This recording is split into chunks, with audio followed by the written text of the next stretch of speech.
Okay. Whenever you're ready. Okay. Am I froze again? Son of a gun. If I do more than one thing, it freezes, and this is really pissing me off.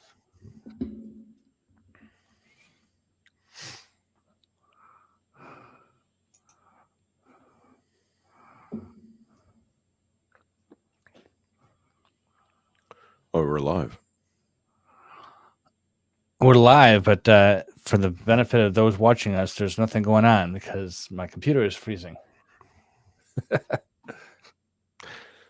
Oops. So I'm working. We're just doing dead air. Hang on one second, Jason. No, it's okay, man. This is actually very much on brand for the 2-Bit podcast, actually. So this is not an uncommon occurrence for us. Usually we have like technical problems, or my daughter interrupt us. So, ladies and gentlemen, mesdames, messieurs, welcome to the Invictus Mind podcast. I am the guest, Jason Marinchuk from the 2-Bit podcast. We're just hanging time, sorting some things out. The production values are incredibly high.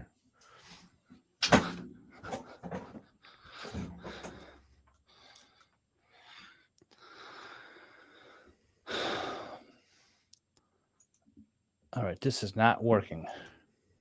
Do you want to reschedule, or? I don't want to reschedule. I want to just stop this. Just forget all the live stuff. Hold on a second. Oh, 1 second.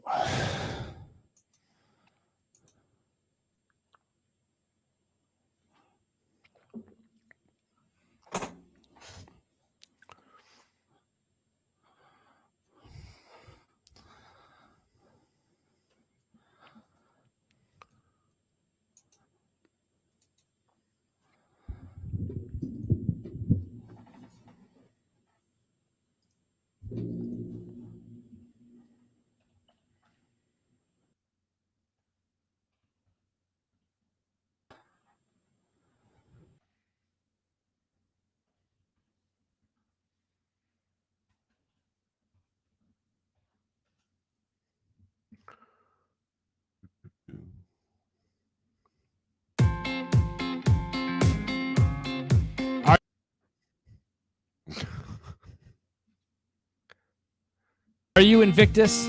Clint, are you Invictus? Are you Invictus? What does it mean? You know, when I started the Invictus Mind podcast, my goal was to unite a bunch of people who had a similar ideology or similar characteristic traits. Invictus means unconquerable. It's an old Greek word for it means unconquerable. Unconquerable.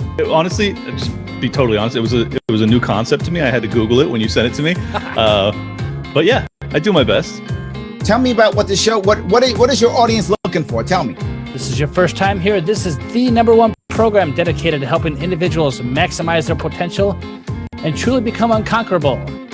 Here we have discussions about what it takes and what it means to experience and magnify political freedom, financial freedom, and spiritual freedom. Yes, I would absolutely say that. I'm going to keep getting up, right? And I keep getting up and I keep pushing forward.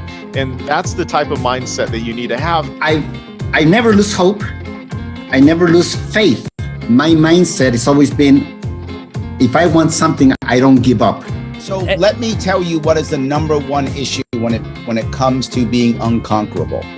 Okay. And the #1 word you have to think about here is not intelligence, not savvy, not strength, none of those things. The #1 thing is resilience. You know I'm Invictus, come on. All right, I'm Invictus AF. Well, may I have an initiation question for my tribe? Okay. Are you Invictus? I believe I am. So yes, I agree. I am Invictus. I totally agree, man. And I think that if there's anybody on this planet that's unconquerable, it's probably me. I am not the type to take orders, and I am definitely in a position that I can stand up for myself right now. So. And I was like, no way, I know what that word means now. Yeah, man, very cool concept for a show. You didn't ask me if I was Invictus.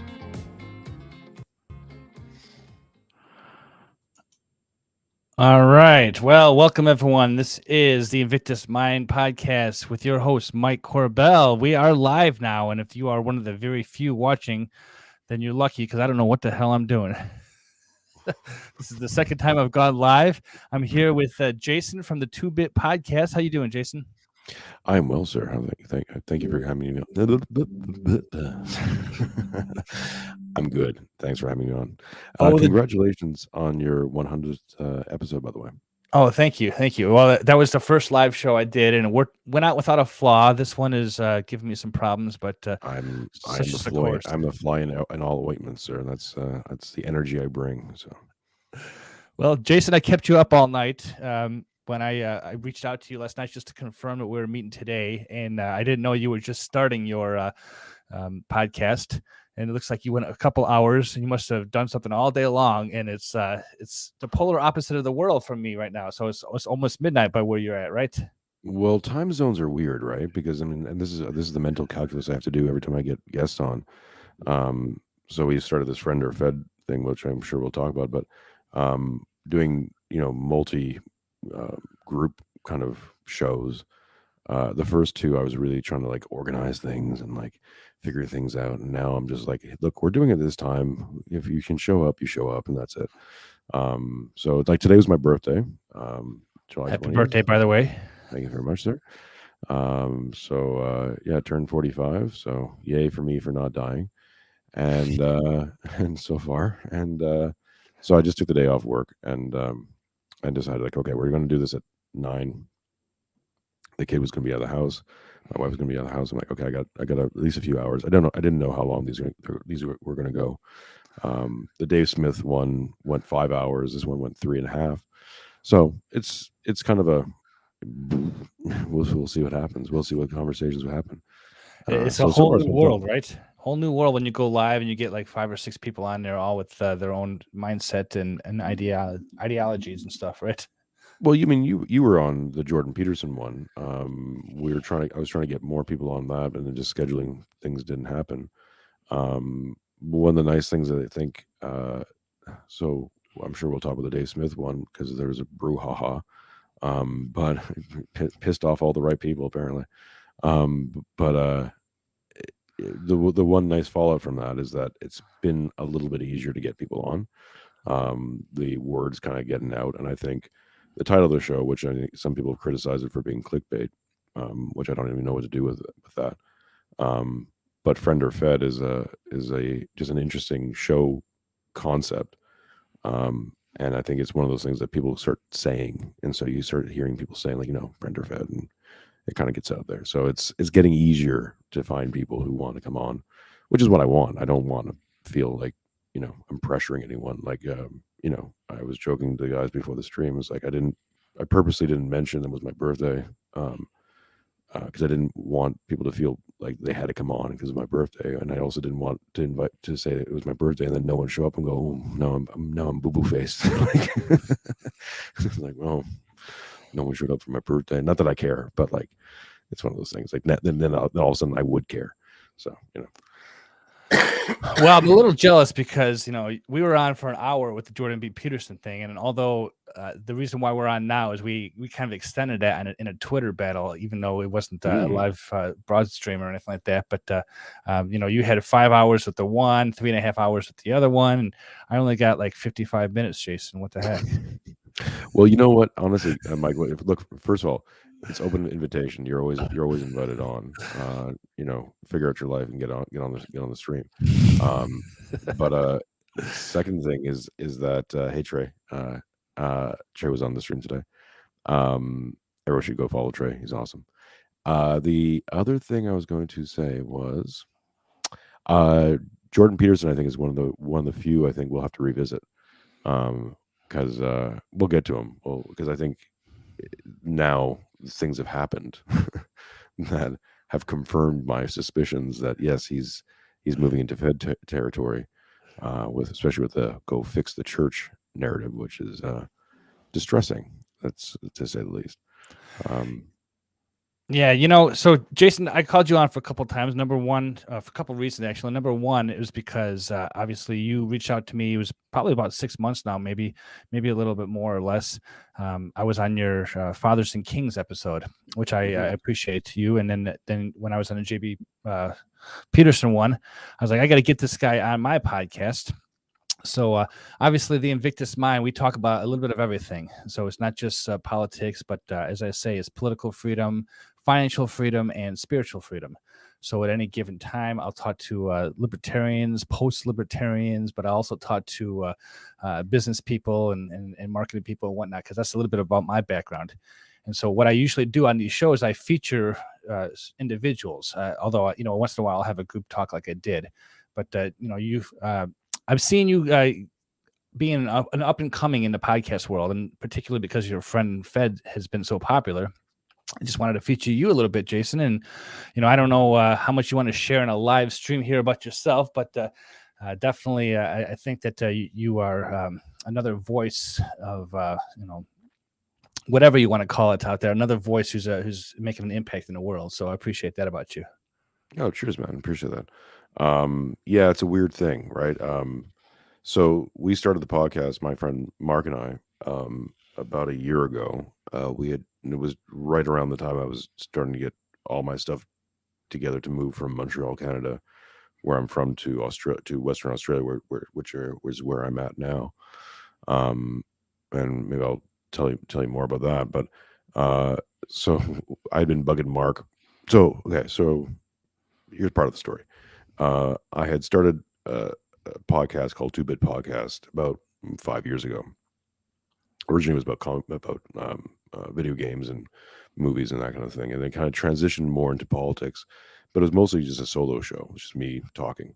I had some friend stuff, but it was more just me doing stuff. And I got to a point. It was right around the time when YouTube started getting weird, and I was dissatisfied with the show because I felt that I'm fairly politically savvy, and I know a decent amount of politics, but it wasn't really my wheelhouse. And I felt I was starting to get into that position where I was chasing views, and I just wasn't happy with what I was doing. Like, I kind of lost focus of what the show was all about, and so I just stopped. Took it all down from YouTube because I was like, I don't know.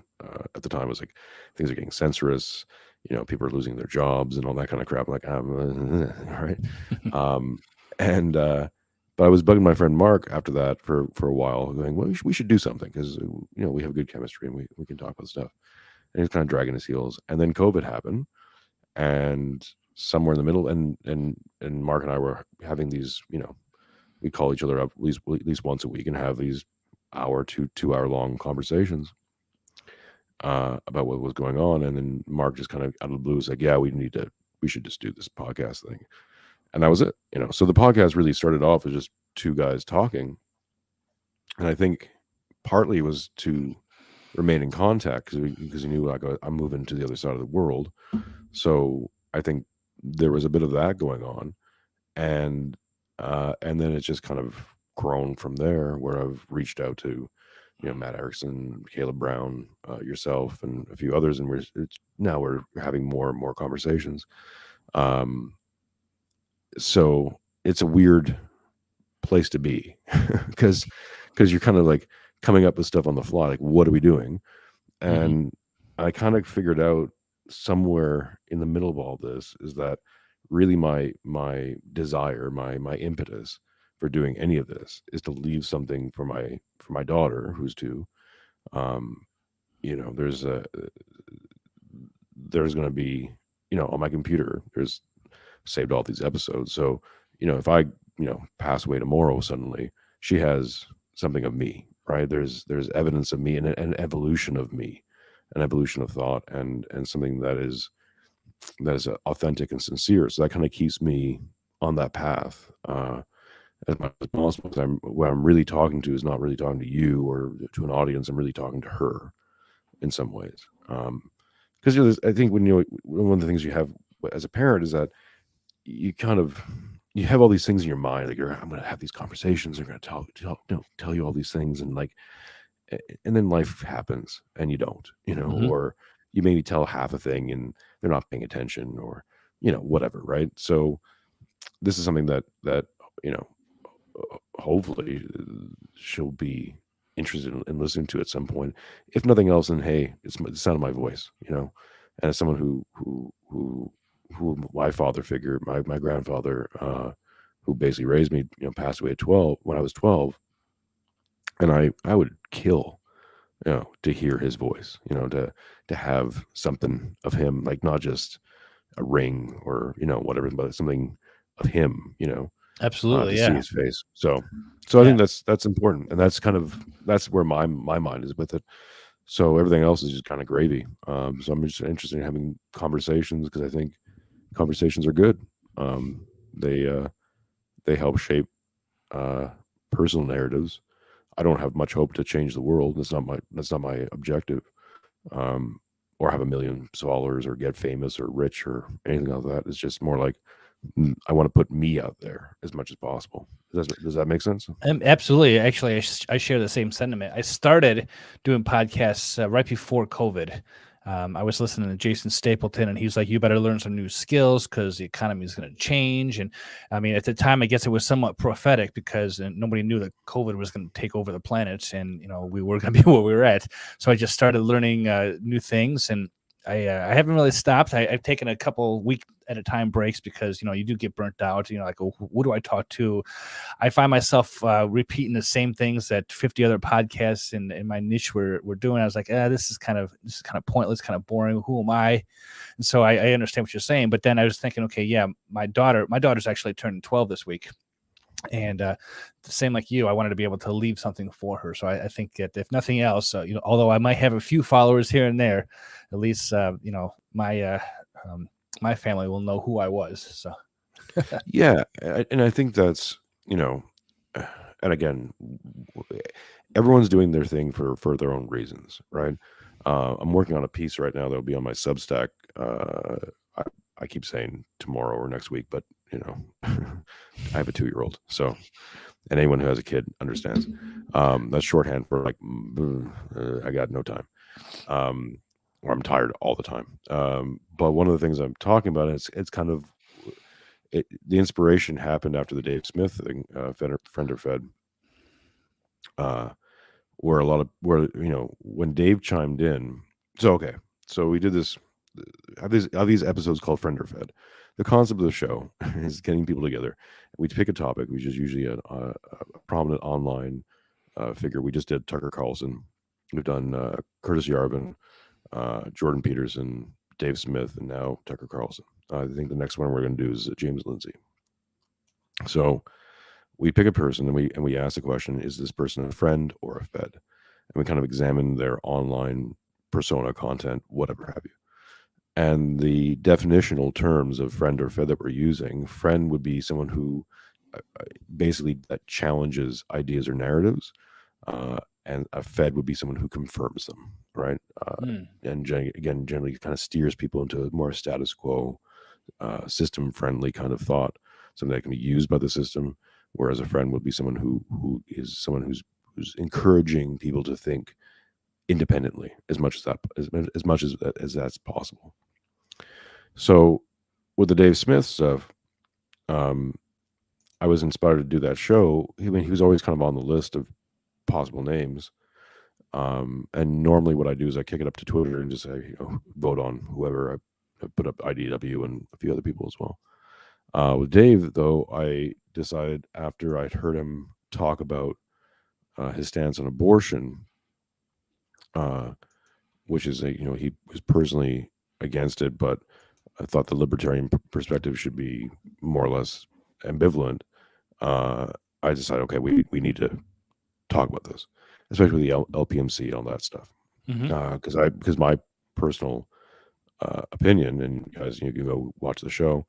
There's a lot of really good thinkers on there. LB Muntz, Matt Erickson came in for the overtime show because we went 5 hours, which is a lot. But we had Carlos from Los Libertinos. Who else was on there? I can't remember. but we ended up going 5 hours, and what my perspective of it is that it's dangerous to start to get people excited into a political system without a plan to take power. Mm-hmm. And if you're just trying to spread messaging, you're just going to be painting a lot of big targets on people's backs. If you're effective, if you're at all effective, the first thing that they're going to do is call you a domestic terrorist group and come down on you hard. And we know that's going to happen because it's happened before because of Trump. Like, we went 4 years of watching what they're going to do to Trump and MAGA people. And if you don't think that's going to happen to libertarians, you're out of your freaking mind. Like, of course it's going to happen, right? If you're effective. If not, then it doesn't matter, right? So, Yeah. So that was the impetus show. But we put it out, and Dave, we put it out there, and we did 5 hours. And I just put it on Twitter and kind of went to bed. This was 4:00 in the morning for me, and I woke up the next day and trying to check my thing, and the numbers had jumped up quite a bit, and I was like, oh, that's good. And Dave Smith came in, and he's like, did you guys just do 5 hours asking me if I was a friend, or asking if I was a Fed? And everyone on the podcast kind of chimed, was like, well, no, I mean, yes, but no, right? Like, that was my personal opinion, but everyone else's opinion on the show differed. Like, a lot of people a lot of people on that show love Dave, and I'm indifferent, but a lot of people there love Dave and said a lot of great things about him. So it's not like it wasn't a smearing of him. And one of his comments, which kind of kicked this whole thing off, was like, oh, you guys are, you're did a 5-hour podcast. It's only going to be reviewed by 100 people. And then the lulberts. Yeah. And after the fact, you got, what are you up to, 1,000 views now or something like that, at least? So the 5-hour version is up to about 800 and something. I haven't checked it in a while. And then I split it up into 2 parts.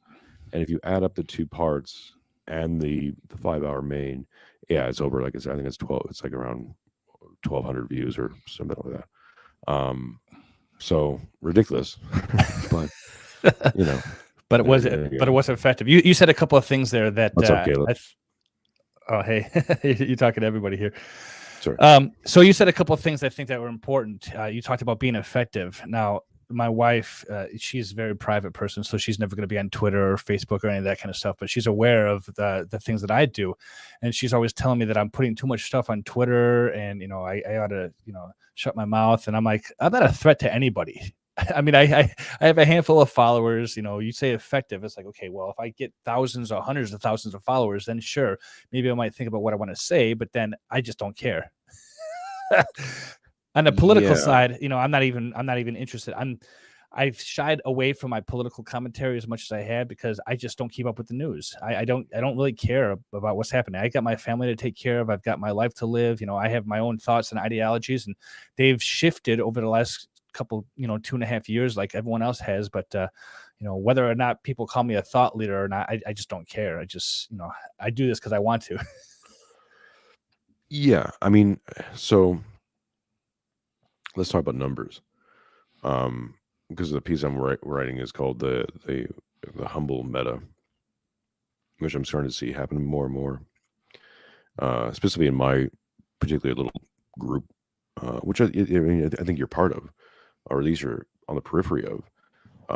There's a bunch of YouTube creators who have under 1,000 subs, and but yet they're talking to Caleb Brown, who's in the chat right now, just talked to Pete Quinones on his show. I guess yesterday for you, today for me. I don't know what time zones, but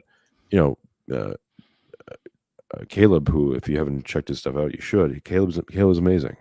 He's one of the most honest, forthright human beings I think that's out there right now, and he gets to talk to people who theoretically he shouldn't be talking to or shouldn't get access to, because it's like he's a nobody and they're a somebody, because based on numbers, it's all bullshit. It's all fucking bullshit. It's the numbers are an interesting metric to use for, like, I look at it and say, like, no, that, so I just, yes, I'm aware at least of what how many views I get on the Dave Smith friend or fed. I use that as sort of like an interesting, oh, well, look at that. Huh. That's interesting. Right. And then that's it. Like, I don't think about it too much. Right now I've been trying to get to 100 subs on YouTube because it have quality of life stuff, because I can sync my YouTube thing to my Odyssey account, which will be better for me because Odyssey is a pain in the ass to upload to. And I get a URL, custom URL on YouTube. Like, okay, that's something good, right? But other than that, I don't care. Like, it doesn't matter. I would rather have 150 people who watch the stuff and really digest it and are involved in it, and we have a dialogue, and that opens up other dialogues for me. That's all I care about. And if my point of entry has to be if the only reason you're going to talk to me is because I have 1,000 subs, well then, like, what's this conversation really going to be? Like, is it just because it's going to be good for you? Like, you didn't invite me on here because you thought, like, oh well, Jason, this is going to get you a freaking rub. Like, who the fuck am I? Like, it doesn't matter, right? But so yeah, the numbers thing is interesting because people go to it, right? They go to it as an insult, like, oh, your channel's too small. As if, and I remember in that whole back and forth with Dave, because I got a little bit into it with him.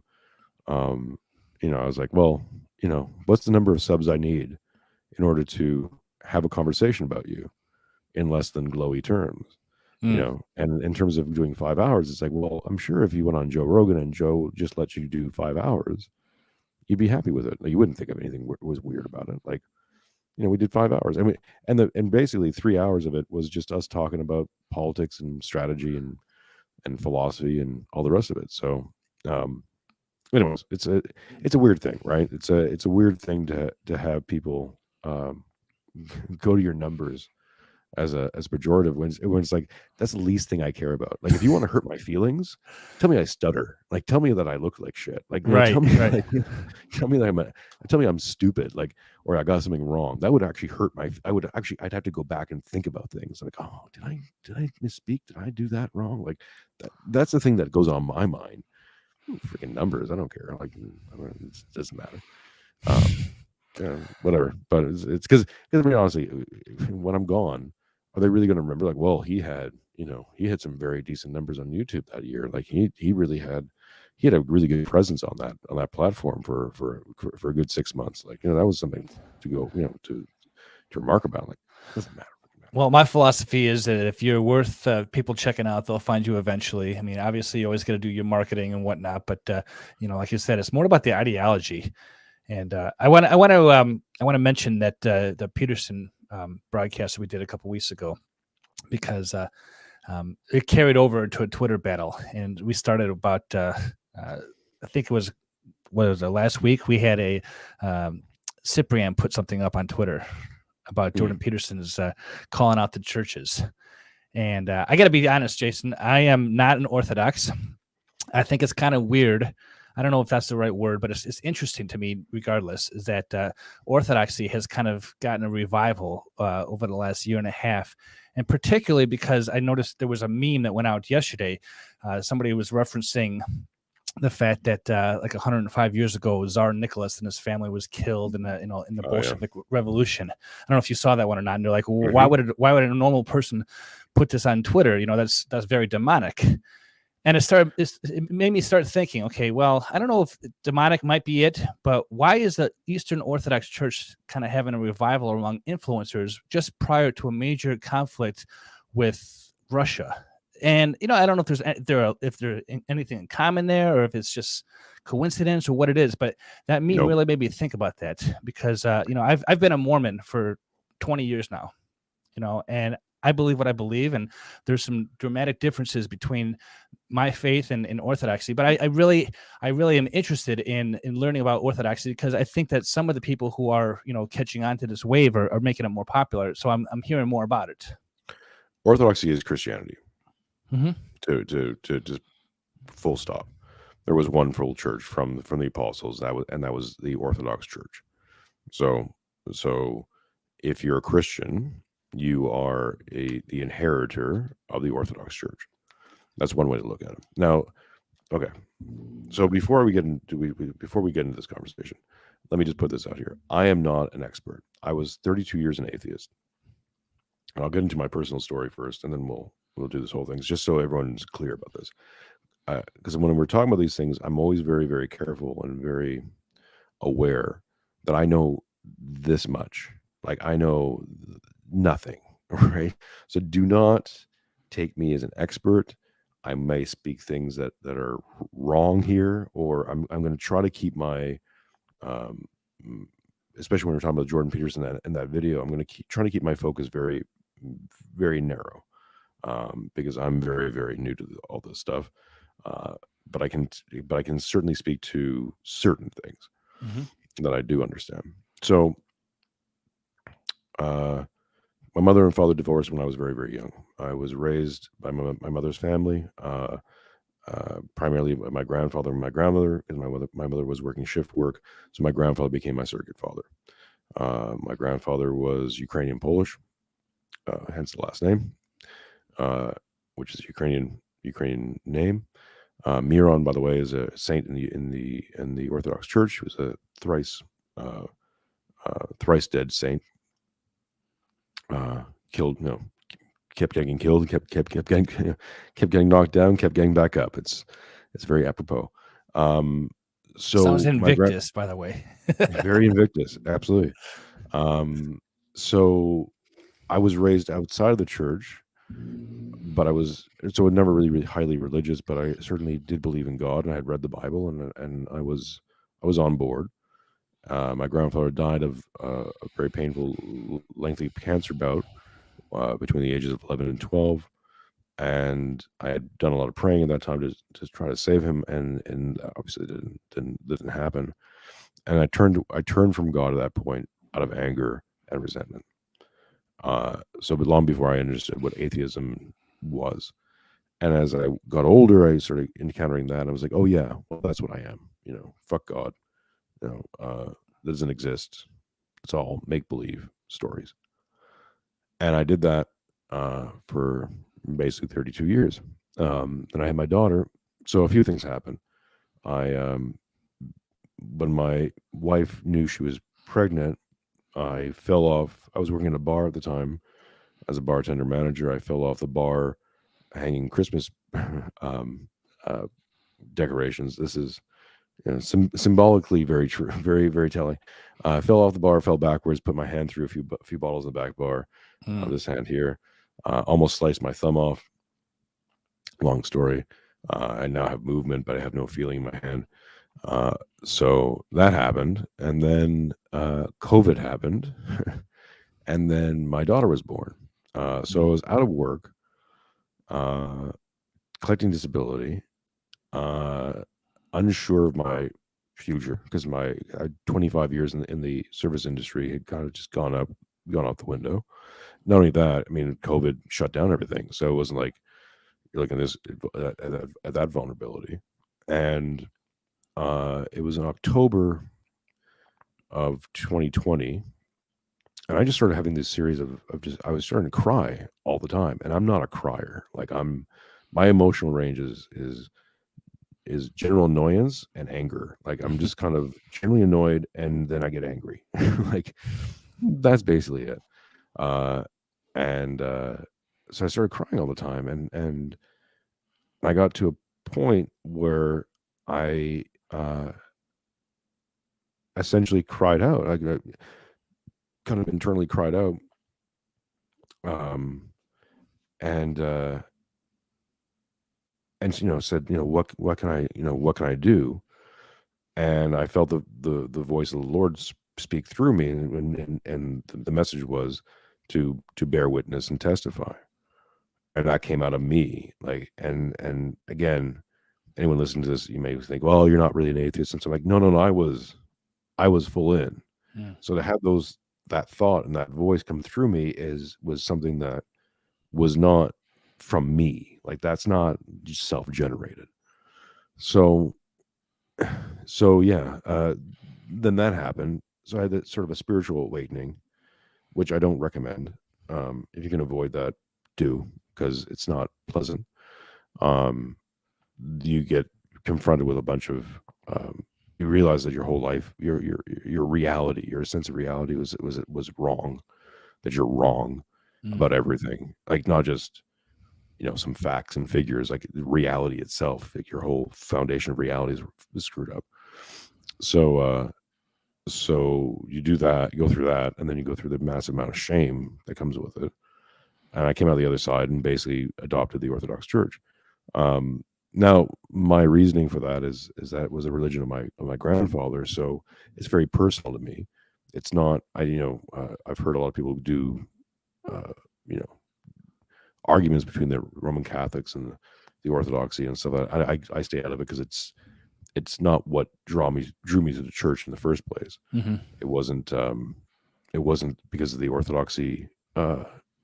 It wasn't because the Orthodox Church is what it is, and we can get into that because there's other good reasons to be Orthodox. But for me, it was a personal decision, and I just kind of felt gravitated towards it. I started doing the Jesus prayer, and then my life just kind of turned, it focused in a way that I had never done before. So that's my story about my religious kind of conversion. Well, that's a great story, Jason, by the way. Everybody has a personal experience, and I can share mine, but that was 20 years ago, so it's not exactly relevant to today's times or COVID or anything like that. But definitely when I found the church I belonged to, it was a meaningful change in my life, and I'm happy, and it's meant a lot to who I am and where I'm at. I'm not here to bash Orthodoxy or any other Christian religion. I'm happy that people are finding Christ no matter what religion they're in, and you can get into a hot debate with between Protestants and Catholics and Orthodox, and that's been going on since day one in my estimation. Everyone has their own idea, and we know the definition of Orthodoxy means accepted or traditional or original, but I like to poke fun at people because I believe in my church. I believe that we are the restored gospel, and that most of Christianity kind of lost their way until the early 19th century, and it was all put back together. But I just found it coincidental that, and again, you have your personal reason for joining the church, so I'm not gonna try to attack that. But I found it coincidental that you have, Vin Armani out there saying he found his way to the church, and then we have Matthew Erickson, and then all of a sudden, like all over Twitter, we got all these Orthodox coming out of the woodworks, and I'm like, okay, what's with this? It's kind of interesting to me. Well, so let me be a bit bold here and to suggest that you are actually Orthodox, you just don't know it yet. So part of the Orthodox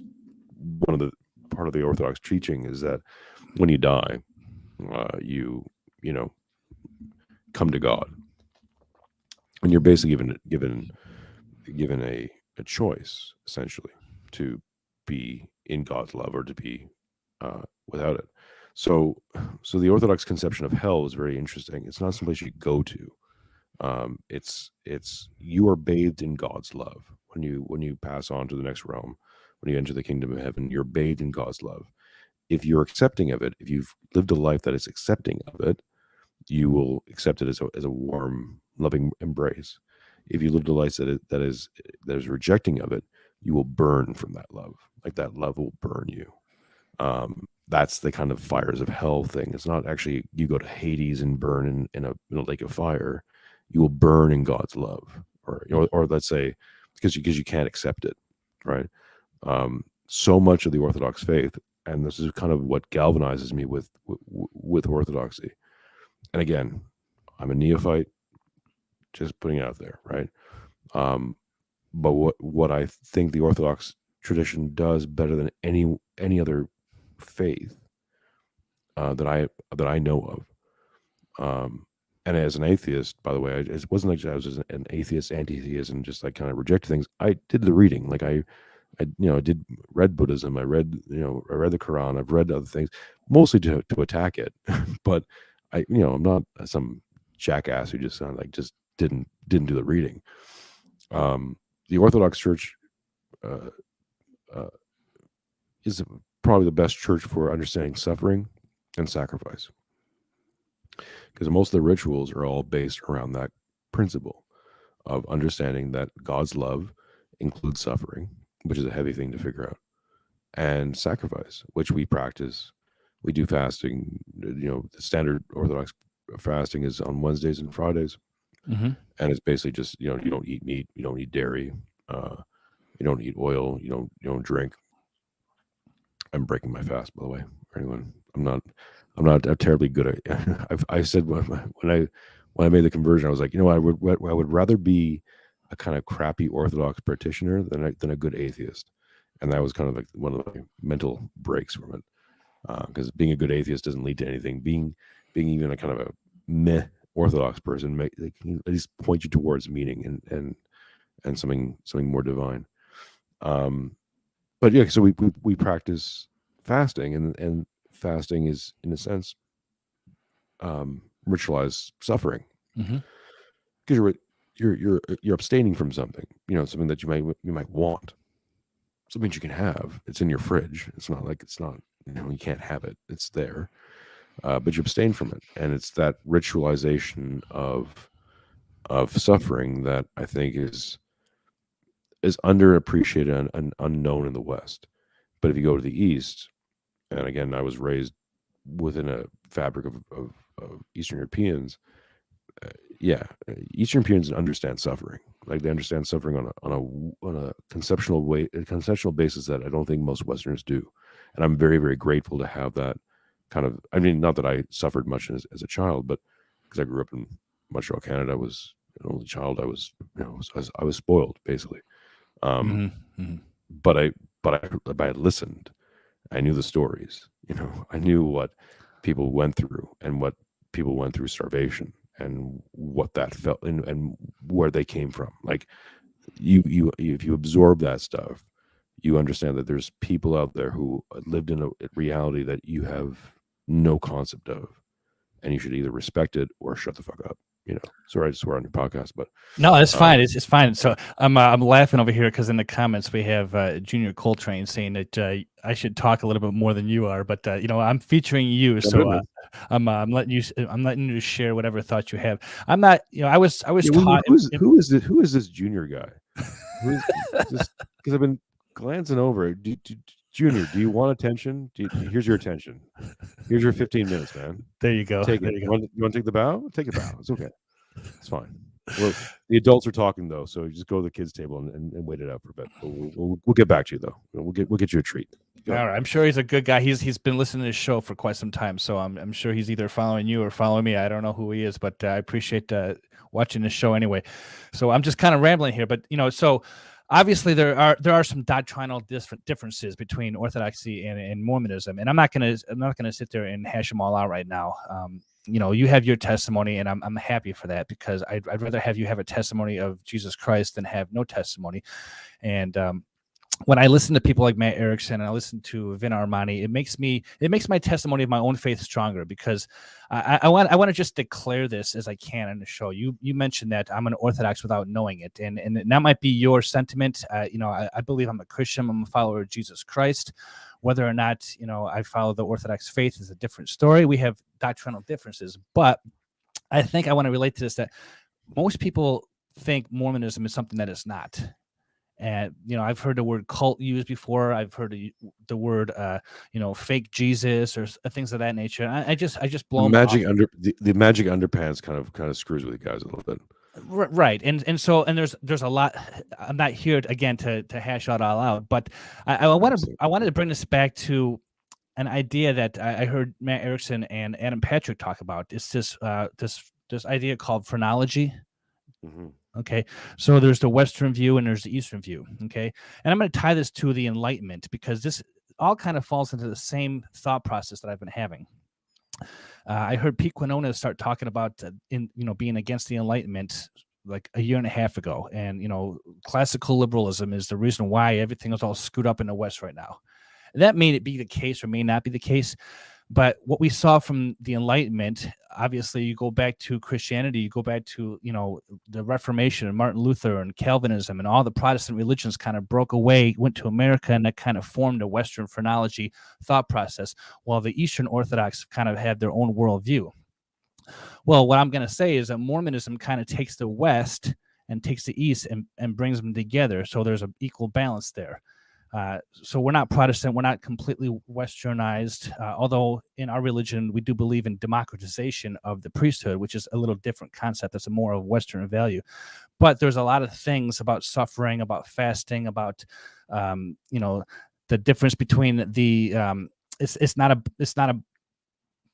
a dual thing, heaven or hell, like you mentioned in what you were talking about, our understanding of the afterlife. And so, again, I'm not here to just go over all the tenets of our faith, but I think there's a lot about Mormonism that people don't understand. And I kind of want to get the voice out there to say, I really believe that Orthodox, just hearing people like you and Matt Erickson and Vin talk about Orthodoxy has really helped me in my own testimony of what I believe the church, because you don't kind of find that in traditional Protestantism. Okay, so two things, right? One, a really good source to go on, if you go on YouTube, there's a great series by Deacon. His name is escaping me right now. Deacon John, I can't remember his name right now. Go to Orthodoxy 101. It's a fantastic series. It starts off with the series. Let me just call this up. Something like the word the church that Jesus built. Which goes back into he goes back into the history and the liturgic history of the church from like resurrection on up, right? And specifically about the American Orthodox Church, which I found really interesting. So that's a really good source if anyone's interested in Orthodoxy, just to kind of get your head around. If you need history and all the rest of it, there's that. There's the other thing that I've tweeted out and I've talked to Josiah about on Fathers and Kings briefly, and my show Fathers and Kings. People should go check that out. Josiah is freaking brilliant, and it's a concept that so sometimes I write things, I put things out, and I don't really know what I'm talking about. Like it's like I'll say something that's I kind of want to be worthy of my instincts some days. Like I believe that that intuition is the voice of God. That God speaks to us through our intuitions. Mm-hmm. The thing that comes from us from unknown sources, let's say. It's almost like it's because it's not just a thought where you can maybe trace a thought back to its lineage. It's something from the soul, which is, I think that's the pathway to God. So sometimes I'll say things and I have to kind of intuit it backwards quite often. So one thing I wrote on Twitter a while back was the ritual and the reality are one. And kind of what I mean by that is that what we ritualize, whenever we ritualize anything, we kind of create a reality. So there's the Orthodox reality that's held together by its rituals.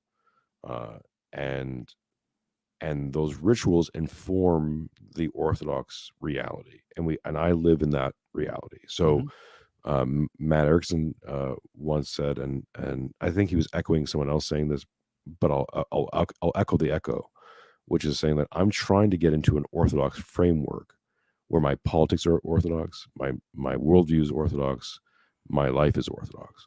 Like there is no, so I want to get into a point of no division, and that's the reality you live in, and you create that reality to be in, essentially. So I assume the same thing with Mormonism, and that's why, so I know it's controversial to say that you're Orthodox without knowing it, which is not to say that your faith is not your faith. It's simply saying that there is one true faith that all things derive from, right? And I'm not even going to say that Orthodoxy is it. I'm saying there's one true Godhead. There's one true expression of God. And this isn't we all pray to the same God, kind of mumbo jumbo utilitarian stupidness.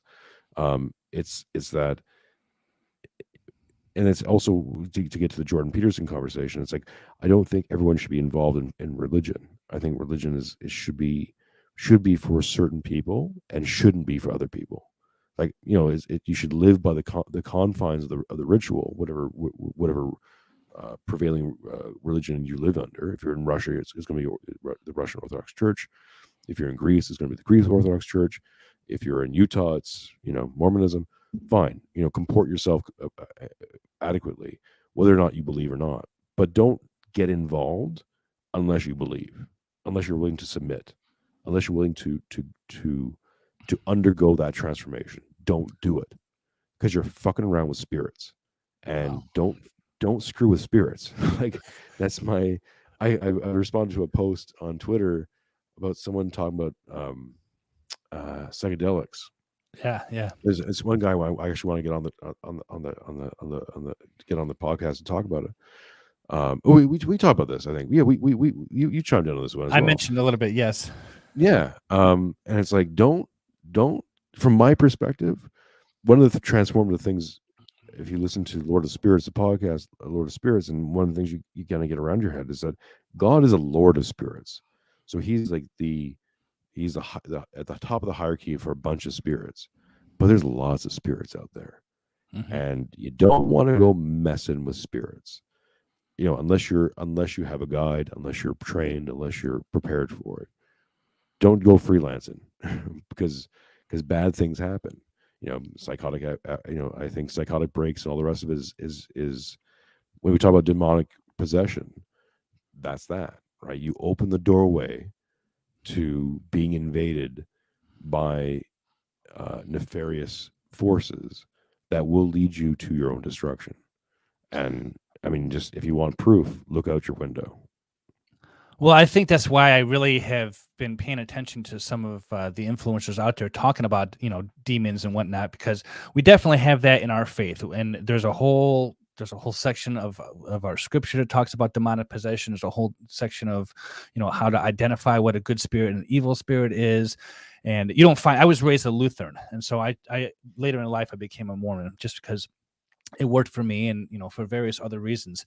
But the world of the spiritual realm, as it would, the mystical realm, it definitely is more, it's been more apparent to me. That's why I said I think that there's a lot of people, and I'll be an apologetic for my church right now. There's a lot of people who don't know anything about their own faith, even though they were raised that. And me, I've been studying it, hardcore for a long time. And I like to compare my faith to other religions and say, okay, what is the difference here? What is the missing element? What are the similarities? But this mystical realm that I think I'm going to give credit what credit is due, is Vin Armani kind of brought that into the conversation here, is just the mysticism of what's going on in the world and spirituality. And we can just see people who are, possessed by demons, and whether it's psychedelics or not, they do exist. So I agree with you with that. But again, I think that, going back to Jordan Peterson, is you mentioned in our Twitter thread that, he's looking at things from the idea of an Enlightenment classical liberal perspective, which is very materialistic rather than, thinking about the mystical sense. And I think that's also that phrenology kind of thing. I don't know if it's a Western thing versus Eastern thing, but the phrenology, I'm going to keep using that word because I like it. Understanding that there is a mystical side to life, there is a spiritual side to life that most, in my estimation, most Western, I'm just going to say what it is, most Western Protestants and even American Christians are kind of forgetting that whole thing about the other element that's out there. So, I mean, to go back to what I was saying, the ritual and reality are one.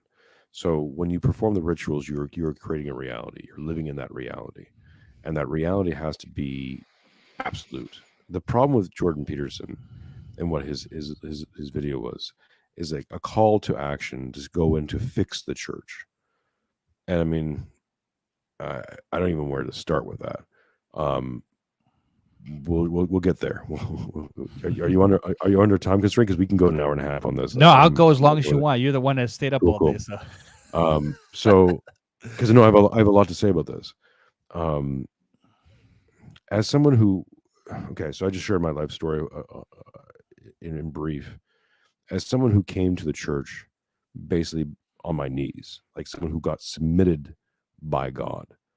And that feeling of that crushing weight of just fuck, I was wrong about everything, and I must make amends, and I'm seeking redemption, and I'm asking for guidance. Part of my prayers every day, other than the Jesus prayer, I say multiple prayers over the day, but one of the prayers I say is I ask for God's hands on my shoulder to push me, to guide me, Mhm. right? Guide me, Lord. Guide me to where you see best. It's a humbling thing, right? Humility is at the basis of all of this. And what's stunning to me about Jordan is that he's had this amazingly humbled experience. The coma, Russia, drugs, all the thing, right? That normally I think should have humbled a man to a point of raw acceptance, right? And here's something that I struggle with all the time, and it's one of the things that I'm aware of, and it's a hard thing with my faith is acceptance, right? To accept even suffering, to accept it in not just a personal sense, but a meta sense, like a much bigger sense, to understand that suffering is part of God's love.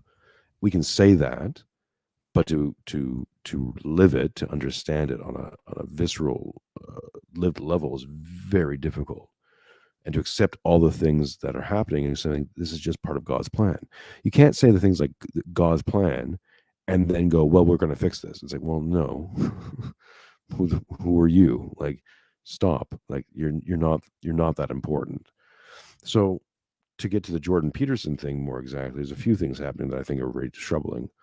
And we can get into vainglory, which is something that is on my mind all the time.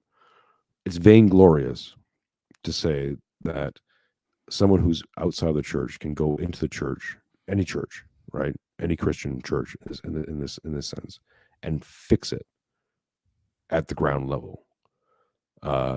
Matt Erickson brought up a really good point a while back on his King Pill Discord server, which everyone should be on. You should be on that. I don't know if you're there, Mike, but you should join. You'd be a good voice there.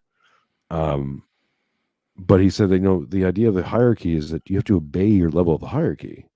Like, part of being aware of the hierarchy, part of the whole Jacob's ladder story, which Peterson has talked about in his biblical lectures, is he understands it symbolically, kind of, but he doesn't understand what it's about. Like, the Jacob story, fundamentally, is that Jacob wants something that he can't have because his older brother is owed it, and he screws around and tries to take his older brother's birthright. And when his older brother finds out, he gets chased out of town.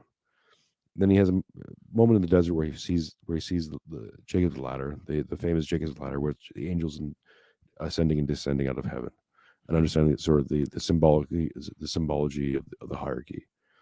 Then gets to basically where Jerusalem or Israel is going to be, wrestles with the angel, which might be the pre-incarnate Christ, above the river, is brought down by the heel, right? Brought to heel above the river, and is rechristened Israel, which means he who wrestles with God. Okay, so you can break that down, and Jacob and Jordan does a great job of breaking that down academically, but theologically, if you really feel that story, yes, it's a story about hierarchy, and it's a story about obeying hierarchy. Like, though you might wrestle with God, and though you might have conflict with God's with a natural order, you will be brought to it. Like, you have to obey your position in the hierarchy, or else it all goes to crap. Like, your job is not to fix the church. Your job is to go into the church, if you're going to do that, open and trying and looking for redemption, looking for what the church gives you, not trying to take it from it. And when I listen to that Jordan Peterson video, all I keep hearing is him was like, what you can get from it.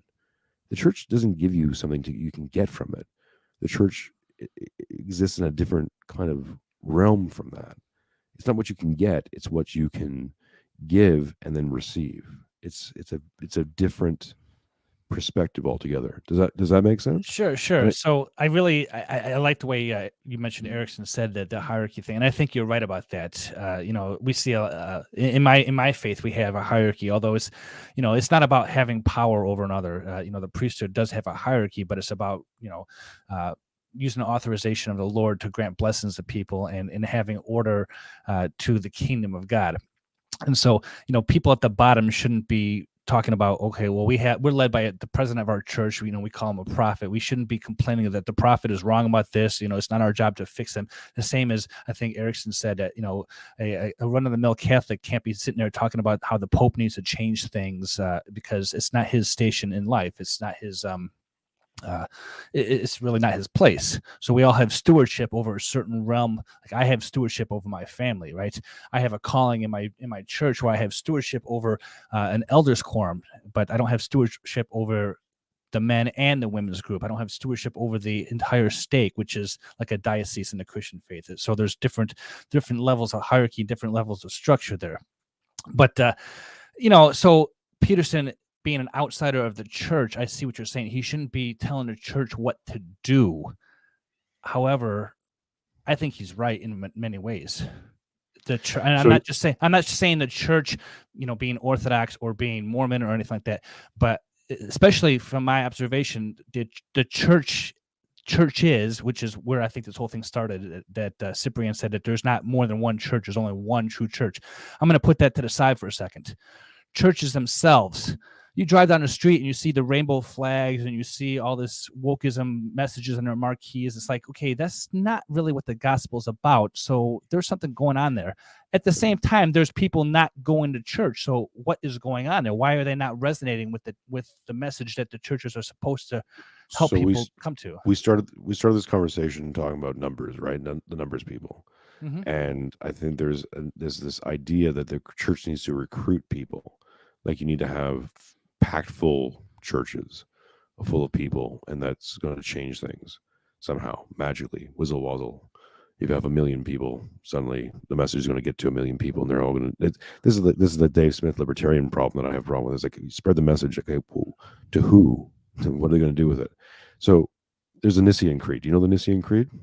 I'm familiar with it, but we don't read it. We believe in one. So these are recited. We believe in one God, the Father, the Almighty, Maker of heaven and earth, of all that is seen and unseen. We believe in one Lord Jesus Christ, the only Son of God, eternally begotten of the Father, God from God, light from light, true God from true, God begotten, not made, one in being with the Father. That's it.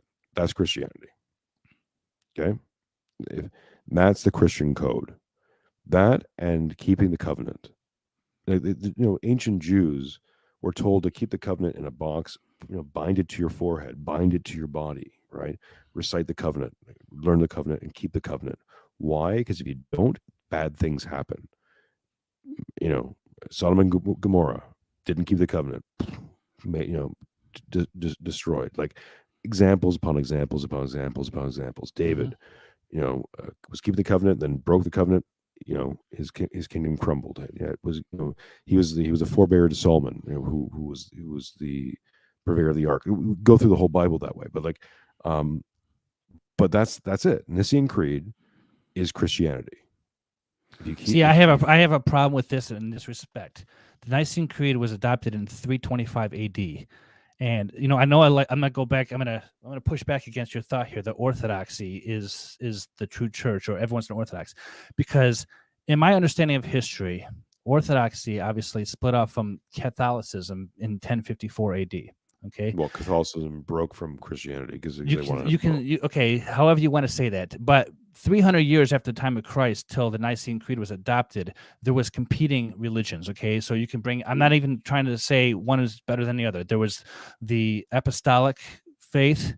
Okay, and then there was a bunch of there's the Gnostic faith that happened very similar, and they were all competing with each other. Right? Which is left-hand path. So there's a really good book out there by Father Stephen Damick, where he approaches all the religions of the world, and in his opening, he basically says, like, look, you wouldn't, if you're looking for plumbing, if you got a plumbing problem or mechanical problem, you're going to go to a mechanic. You're not going to just go to a barber. and go, hey, can you fix my sink? Right? You're going to go to the source of things. Now, with the Nicene Creed, yes, it was adopted at a later point, because it was adopted at some point because it was necessary, because you had all these different people trying to reinterpret Christ in a different way. And so mainstream Christianity, and this is when both the Roman Catholics and the Orthodox were still together, agreed on the Nicene Creed, right? Again, we believe in one God, the Father, the Almighty, the maker of heaven and earth, of all that is seen and unseen. We believe in one Lord Jesus Christ, the only Son of God, eternally begotten of the Father, God from God, light from light, true God from God, begotten, not made, one in being with the Father. That's it. Like, you get your mind around that, and I think even Mormonism embraces that, right? You believe in Jesus Christ, you believe in the Father, you believe in one God. There's no division, right? I know with Roman Catholics they get weird about the Trinity, and I don't even want to get into that whole silliness, because to me that's whatever, right? Philoquay and whatever. Like, I'm not equipped for that conversation, and two, like, I don't think it matters. I don't think when you get to heaven you get a multiple choice. It's like, well, did you? Well, here's your test, Junior. Like, better. It's like, oh, damn it, man. I'm really good on the Nicene Creed, but I miffed up on the Philoquay. I don't know Latin. Damn it, I'm gonna fail this test. I don't think that's how it goes. Again, I think Mormonism, from what I understand, embraces mysticism. You know, John Paul II, John Paul III, whatever, the last good pope, embrace what they call the mystery, which again is the mysticism of the Orthodoxy, right? Which is again going back to the one full reform, one original church, right? From Peter and Paul, right? From Paul especially. That's the church. Like, that's what it was. Like, you can have your disagreements with it, but it's not about you or about me. And especially for me, and again, you're way more versed in this stuff than I am. So I'm not going to, as a friend, and even as an Orthodox person, I'm not going to tell you that you're wrong. Like, when I told you that you're Orthodox without knowing it, I'm not saying that you're wrong. I'm not saying that Mormonism is wrong, or Roman Catholicism, or Seventh-day Adventism, or even Protestantism, which I do think is wrong, but I don't think it's wrong, right? Like, I joke, but I don't think it's actually wrong. I think it's the question is this: are you aligning yourself to an absolute truth that on your time of death, when you're passing on into the kingdom of heaven, can you accept God's love? That's it. All right, if you've aligned yourself towards God's love, it kind of doesn't matter what faith you're part of. You will receive God's love, and you will be brought to the kingdom of heaven. That's, from my understanding of it, that's it, right? That's the charge. Now, where I do have problems with certain churches out there, and mostly the Protestant ilk, is they think that, well, all you do is just believe in God and that's it, right? Just believe in God, and it's like, no. Like, yeah, you can believe in just, that's the lowest common denominator. But what are you doing? Like, how do you know you're good? Like, what is good? We get into that conversation, because that's a rabbit hole to get into. It's like, the reason why we do these rituals is purification, is sanctification, and also to experience that sense of suffering to bring us towards God's love, right? Like, we have to incorporate all of that stuff into us to really test out what our moral basis is, because an untested principle is not a principle. It's just a thing you say on Twitter. Like, I'll never do that. It's like, well, have you tested that out? Like, have you tried it? Like, how badly have you suffered? What do you know? How do you know? And again, to go back to Jordan, we said this on the show, and anyone who's watching this should go check out the Jordan Peterson Friend or Fed, because I think the delineation between pre-coma Jordan and post-coma Jordan is distinct. Something happened. Mm-hmm. Something happened there, and I'm very happy that he's embraced religion, but I'm very unhappy in the way he's embraced religion, because I think he's got it ass backwards. But I've been talking too long. Go ahead. Well, right. So, and I do agree with you that there definitely is a difference pre and post Koba for Jordan Peterson. So I think I mentioned this on your show that I don't know if he's a friend or a foe, and that's not that's regardless for our conversation. But I screw up all the time. So I mean, here's the thing. I want to go back to what you mentioned with numbers. So I mean, the parable of the seeds, right? He's going to scatter a bunch of. I don't have it in front of me, so I'm not going to recite it. But the idea is just a bunch of seeds that are scattered. Some are going to rest on gravel. Some are going to go on a dirt. Some are going to be on fertile soil. Some are going to be trampled under feet, right? But we're still supposed to get the numbers out there. We're still supposed to proselytize. We're supposed to spread the message. But whoever receives it is going to be welcome to the kingdom, right? So I don't think that. And of course, Christ Himself told His apostles, "Feed my sheep." So the church still has a responsibility to try to get numbers. Whether they retain them, I guess that's a different story, but we still have to get the message out there. We can't, and that's one thing I heard, and correct me if I'm wrong here. I heard about Orthodoxy. They don't really proselytize Orthodoxy because you mentioned that if you're not ready to receive the message, you can be into a bad position. And see, I kind of reject that message. It's like, that's not really what Christ taught in my That's not opinion. entirely true. So that's not entirely true. It's not that the Orthodoxy doesn't proselytize. I mean, the reason why Orthodoxy is in America is because a bunch of again, go to Orthodoxy 101. I don't want to bastardize his explanation, but basically, a Russian Orthodox priest came over to Alaska because there was Russians in Alaska to do communion rites there, and it kind of spread throughout America through that way. So it's not that the Orthodoxy doesn't spread the faith.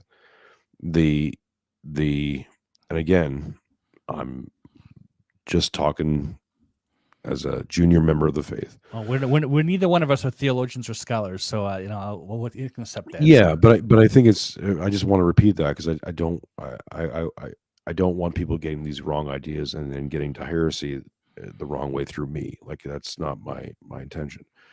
But from my understanding of it, it's not so much that we don't spread the faith that way. It's that we believe that the faith calls you, right? Jesus calls you to Him, and then He pushes you forward. And it's not up to us to tell you to get in your business and tell you that what you're doing is wrong, right? It's up to us to live a life that calls you, that says, here's this other thing, right? Here's this other option for you, because it's all about choice. Divine will, free will comes down to choices, and I think that it comes down to the choice between divinity and non-divinity, right? Between sin and redemption. That's the choice. And it's not up to me. Like, it's not up to me. Like I said before, as a friend to you, and as someone who's trying to be a good Orthodox person, it's not up to me to tell you you're wrong, because you're not wrong. Right? I want to interject right there, because I think that that's a misconception about proselytizing. It's not about telling people it's wrong, but I think that, because especially in the world of today, in 2022, there is so much noise out there. There's so many different understandings of what truth is, right? So you say that truth will call you. Well, okay, there are people of other faiths who say they were called into that faith, but frankly, that faith is just wrong, and it's going to end up hurting them in the long run. So, when you say the faith calls you, okay, that's fine, but you still need people to, like you said, be an example, to go out there and say, hey, you know what, this is what I'm doing. This is the message of the real message. How are they going to get there if it's just going to call you? Because I mean, I wound up becoming a Mormon, and a long story to that is because my brother found a church, and he said, hey, check this out. And I read the book, and I experienced some things. I think that's the number one factor, is they're experiencing certain things in your life that says you can answer your own question. You can ask your own question. Okay, right? Well, go ahead. It's like, so what put you in that path is the question, right? What led you to that position? So here's a mental mind game we all play with, right?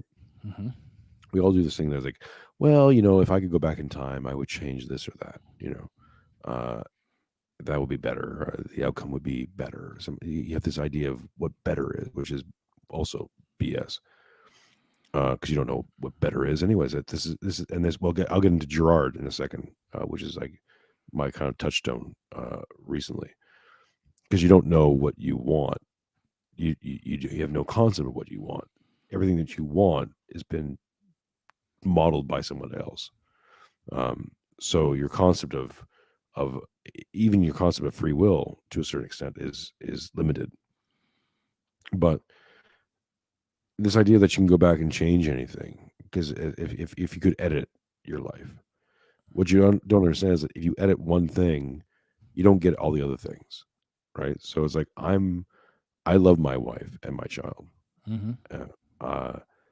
I moved to Australia to provide for a better life for my child, because my wife comes from a big family. She's Australian.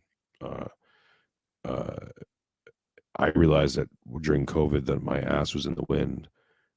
You know, I had a few friends in Montreal. My family's down to like 2 people, my mother and one aunt, who didn't even live in the province. I became very aware that, like, if something happened to me, then my wife and my daughter wouldn't have, you know, an infrastructure, of a family infrastructure to turn to. So that's why we moved to Australia more than anything else. There's a few other things that happened, but a few other reasons, but that was the big underlying reason. So I did something that disenfranchised me. Like, I'm not a rural person. I live in the middle of, you know, I live in country land right here. Like, my job is a groundskeeper at a daycare. Like, I'm not built for this. Like, in 25 years of restaurants, like, you know, I'm suited for other things, basically. But I'm trying real hard to work this out. But I chose a path that disenfranchised me because it enfranchised my daughter, right? It gave her a better support system, because it's not about me. That all be said, like, if you could change anything, it's like, well, you wouldn't get the things you have. And I wouldn't trade anything for my daughter, my wife. Like, I wouldn't change the damn thing.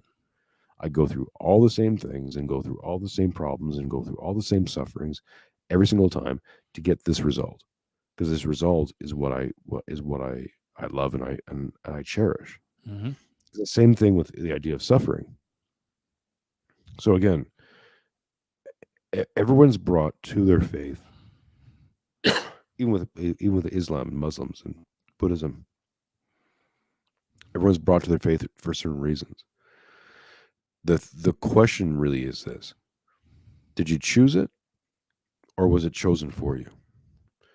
You know, Friend or Fed, to go back to that, one of the principles of that show was questioning your priors. Like, why do you think this? Why do you like this person? Is this your friend? Why? Why is your friend? Like, why do you think that? I'm not saying he's wrong. I'm not saying you're wrong. You know, you might. I'm saying you're probably right. But have you examined it? Have you thought about it for a second? Have you re-examined it? Have you put it in front of your face and go, why do I think this thing? You know, why is this thing happening? Right? Many people don't have that. And to go back to the Jordan Peterson thing, it's like, I don't think the good thing is to flood the churches with people who are non-critical, or who are going, I'm going to make this church about me. We're going to fix this thing. That's vainglory. And vainglory is a beautiful concept from the Orthodoxy, which is like, it encompasses, like, it's basically the ego. This idea of I, like, I deserve something. I am important.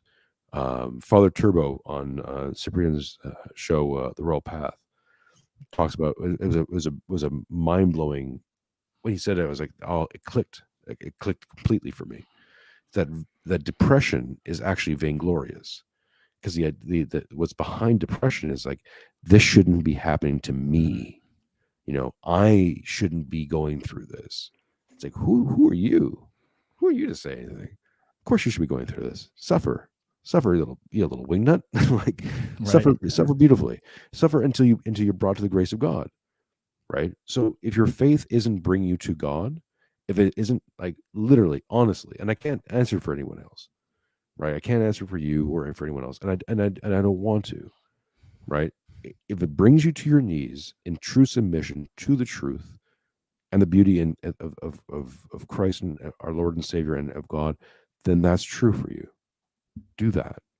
Continue that path.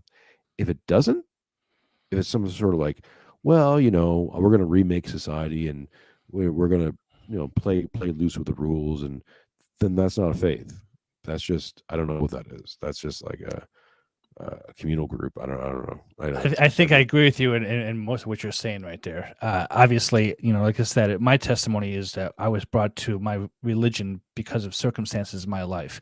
And I've spent 20 years looking at it and dissecting it and thinking about it and comparing it. And, it works for me. You mentioned a word there that I don't want to turn the table too much in this direction, but when you say it works for you, I'm thinking of this concept called postmodernism, right? Everyone has their own truth. And I think we can both agree that that's kind of a bunk concept. There's not individual truths. Bullshit. There is one truth, right? So again, okay, so actually, it's not about saying, okay, whether Mormonism is true or Eastern Orthodoxy is true. So there is a truth there, and I wholly subscribe to that. So I think what maybe you're talking about here is this individual need, this egotistical need to say, I belong to Mormonism, therefore I have the truth, or you belong to Eastern Orthodoxy, and so you're putting yourself first instead of putting God first. Yeah, I mean, go ahead. Can I share something? Yeah, I'm going to screen share something here. I think you may have to click on this. How do I get there? It should be at the bottom of your screen. Do I just go? Oh, wait, hold on a second. Yeah, this one right here. Yeah, I got it. So this is from Seraphim Rose. I'll read this out. So this is from Father Seraphim Rose. If anyone who's even mildly Orthodox, they'll know the name. Hopefully I can read this out without squinting too much. Hang on. Let me do this. Sorry, guys.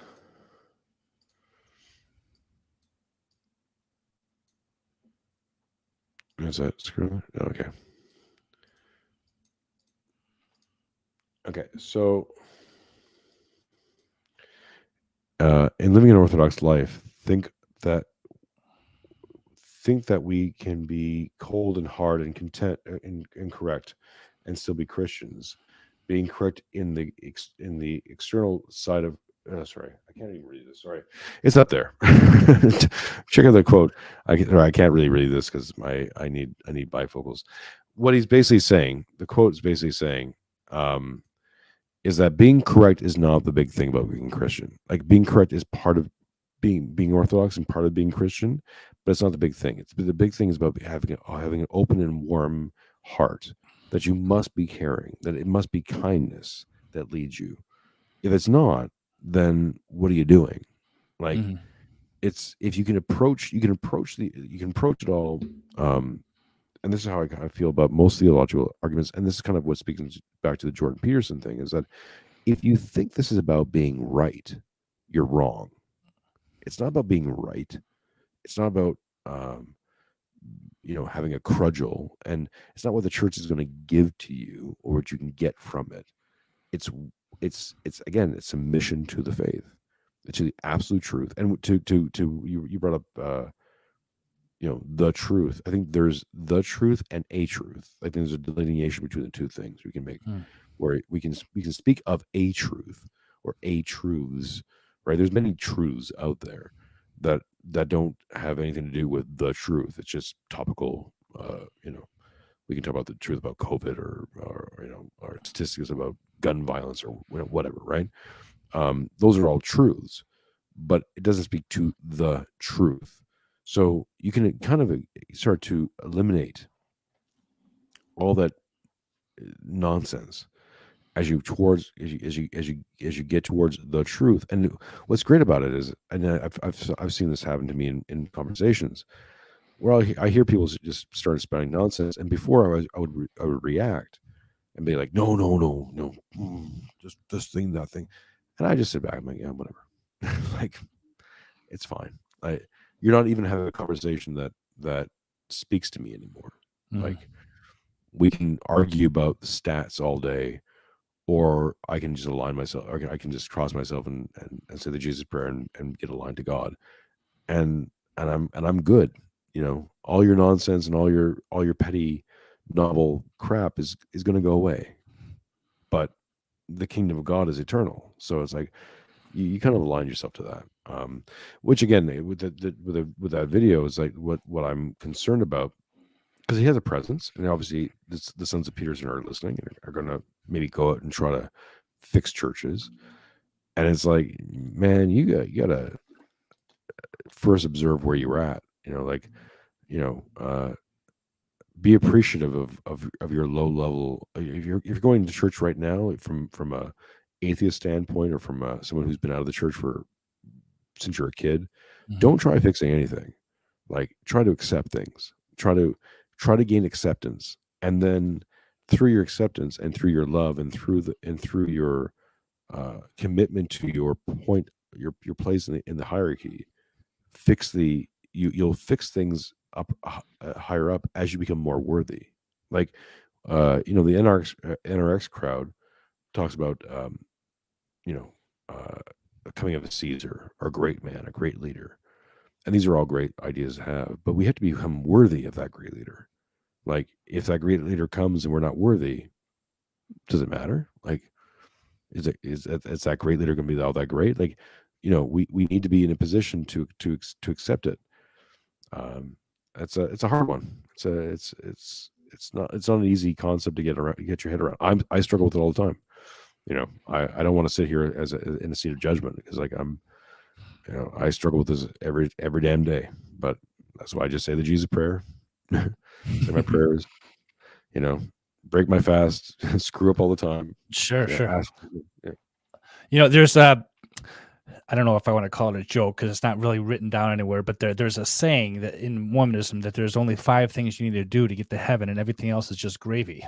And the first one is to have faith in Jesus Christ. The second one is to repent. The third one is to receive baptism by somebody who holds authority, right? And the fourth one is to get the gift of the Holy Ghost. And the fifth one is to endure into the end, right? So if you do those 4 things, faith, repentance, baptism, Holy Ghost, and endure to the end, then you get in the door to get into heaven. But again, in our faith, and I'm just explaining this to you as to why there's a little bit different in our faith. In our faith, okay, so let me relate this to something I've heard in Orthodoxy. There's a concept called what's it called? Theosis, right? Mm-hmm. In our church, we call it exaltation. In our church, we talk about 3 different levels of glory. Okay, I go to prepare a house for you. There's many mansions in my kingdom. That's what Christ says, right? And so, for us, like, just to get into heaven is to have faith in Jesus Christ. But we want to help ourselves, be with Heavenly Father, achieve everything that He has, and everybody else who doesn't do the rituals, doesn't do the ordinances, right?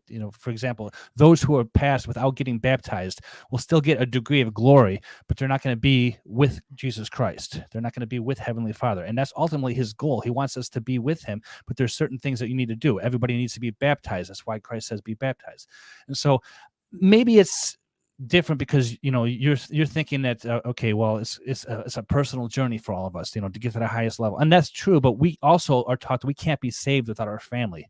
That's why genealogy is very important in Mormonism, right? We have to connect with our fathers. We have to connect with our children and have one link together, one eternal family. So it's not just about I'm trying to get to the highest level of glory. I'm trying to bring my whole family, my community, the world, because all of us on this planet are connected in some way. We're all God's children. So we want to help everybody get to the place we're supposed to be. That's really what we believe our calling is. And so it's not just, okay, we accept Christ. We just, we want to get saved, but we want to do the things that are going to help us, our family, and connect all of us spiritually as one big eternal family. And I think that's a major difference between our faith. Well, I don't think it's a difference at all. So I think it's a difference in terminology, but not a difference in actual faith. Mm-hmm. So, okay, to get away from Orthodoxy a little bit, one thing that Mark was actually raised in a very, very strict Christian family. Mm-hmm. I can't remember which offshoot Christianity he was, but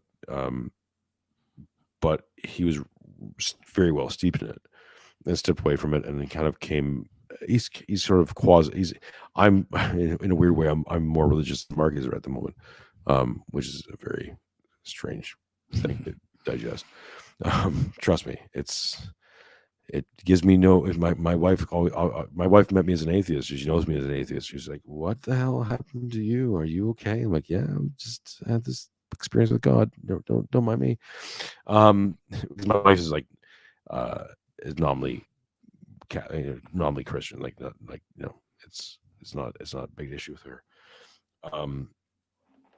So Mark and I talked about this very early on in the first few episodes of the podcast about this concept of grace. Mm-hmm. And part of the reason I started up the Substack, as I'm getting to it, I've written a lot about it. I need to actually just get it out. And so my concept of earthly grace is based around three principles, which is forgiveness, mercy, and faith. Right? If you practice those three principles in life, you're led to what I believe is earthly grace. Earthly grace, like a materialistic form of grace, not divine grace, which is given by the Lord. So we don't want to get into heresy or set our sights too high. But we can practice those three things, and those are three mechanisms that we have inside of us naturally, that you see in children, that don't have to be fostered. They don't have to be like created in them. They just have to be reinforced. Mm-hmm. And we can get into that conversation because I think that's a very interesting conversation about definitions of those terms. Because mercy, especially, is a tricky one.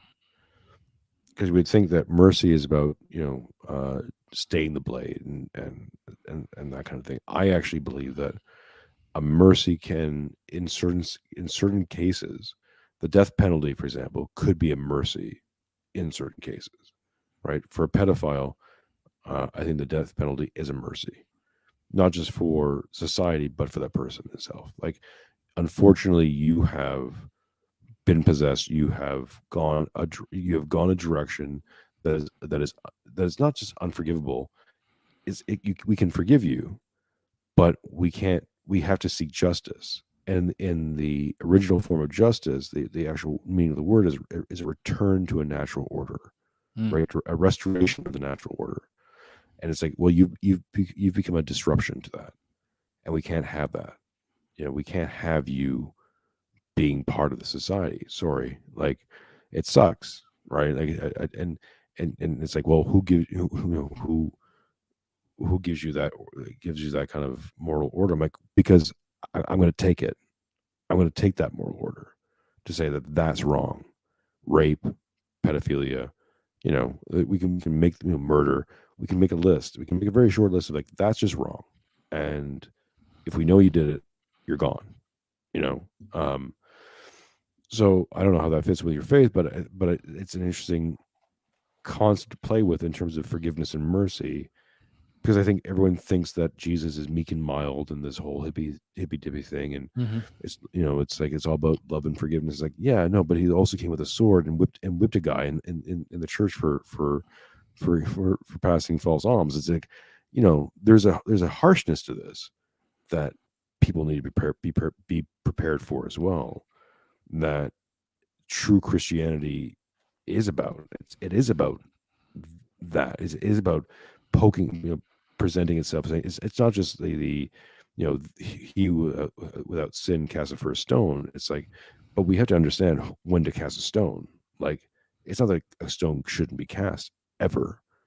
It's a matter of like, what is the breaching level of that stone. Does that make sense? Yeah. So, when you were talking, I was thinking about, different faith traditions. Now, you mentioned like the death penalty, for example, right? I have mixed emotions about that. I mean, because on one hand, if you're talking about somebody who's a pedophile or rapist, I believe somewhere in the Bible it says that it's better that a millstone be hung around that person's neck than for any harm to come across a child. Does that mean that Christ, says that we should have the death penalty. I don't know. I mean, it was the state who ultimately killed Christ, right, for our benefit, but it was. And so I don't want to, go down a death penalty thing, but there is an element of what you're talking about where you're not going to get into heaven if you live a life of sin without repentance, right? And so somehow that has to enter into the equation. Now, the whole thing with Jordan Peterson, and this is my thought. There's a story, and I'll try to make it brief here, in the Book of Mormon. Basically, the Book of Mormon is about two different tribes of people who have different beliefs. One is more Christian, one is not. And there have been a war with each other for a long time. And prior to Christ coming into the world, in the Americas, this is where the Book of Mormon is talking about, these two factions are warring, and there's an outsider of the faith coming in, and he's saying, you know what, you need to repent. He's talking to the people who would be Christians, who have lost their way, who have lost their their covenants. And an outsider's coming in and saying, hey, in 5 years, Christ is going to be born. These are the signs. And he was a prophet because he told them what was going to happen, but he wasn't part of the faith. He wasn't part of the church per se. He was an outsider. Now, my question is, when you relate to somebody like Jordan Peterson, he's not a member of the church, but he's an outsider who's acting in the role of a prophet, saying, hey, there's still things that are going wrong in this world. There are still things that are evil. There are still things that we need to focus on. I believe one of the comments here, Trey 50 Daniel, we shouldn't have woke churches, right? I'll put that up here. So is it okay for an outsider to come in and say, hey, you guys are doing the wrong thing?